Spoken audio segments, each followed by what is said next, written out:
तो खरना के लिए सबसे पहले हम लोग जब जो चूल्हे को लेके आए ना उसको हमने नीपा मिट्टी से ही। उसके बाद फिर उसको टीका किया, पूजा करते हैं 5 टीका लगाया उसको हमने। उसके बाद फिर हमने अग्नि प्रज्वलित किया।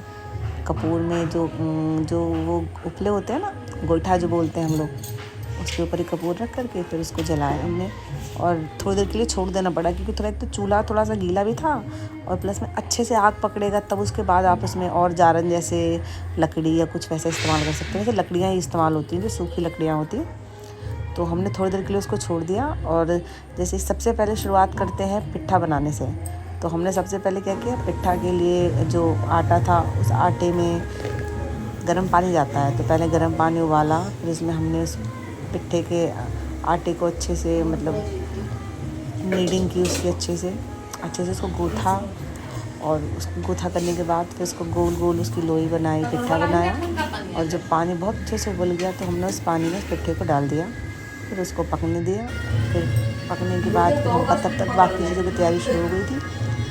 फिर जैसे कि आप देख रहे हैं सारे गरम गरम जो पिट्ठे हैं, इस पिट्ठे में कुछ डलता नहीं है, सिर्फ चावल का आटा और गर्म पानी से ही बनता है। इसमें कोई भी नमक मीठा या कुछ भी नहीं होता है।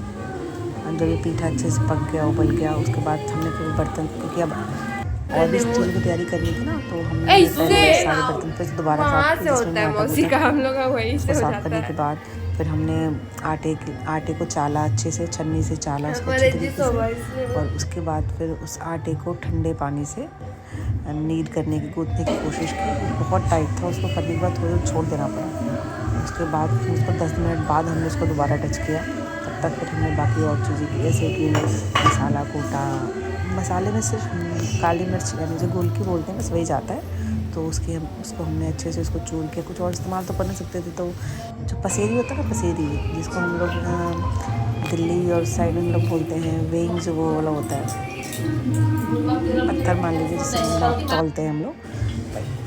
उसके बाद फिर हमने बाकी चीज़ें शुरू की। फिर दोबारा पतीला चढ़ाया गया, उस पर गर्म पानी किया गया। उससे पहले दाल धोया गया। दाल को अच्छी तरीके से धोने के बाद उसको बहुत अच्छी तरीके से साफ़ पानी से किया गया ताकि अच्छे से धुल जाए। सबसे इम्पोर्टेंट होता सफाई। उधर पतीला गर्म हो रहा था पानी में, फिर उसको धुल के दाल को डाला उस पतीले में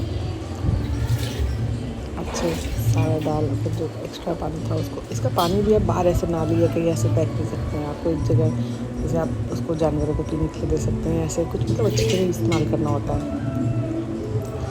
अच्छे से पतीले में दाल सबको डाल करके फिर उसको अच्छे से, उसमें नमक और इसमें और कोई मसाला नहीं जाता है, बस काली मिर्च जा सकता है। तो बाद में वही इसको अच्छे से कूट करके जो काली मिर्च साइड के उसी को डाला। उधर मनीष उधर थोड़ा सजा रहे थे भगवान का आगमन का स्थल थोड़ा अच्छे से। तब तक फिर उसके बाद रोटी बनने का कार्यक्रम स्टार्ट हुआ। फिर मैंने रोटियाँ बेलना शुरू की। उधर दीदी जो थी वो तक पका रही थी, तो रोटियाँ डल गई। फिर सारी रोटी बन, ये पर भी बांट के काम करने का तो सब लोग काम के 5 बजे तक का स्लॉट होता है। 5 बजे से पहले सब कुछ बन जाना चाहिए।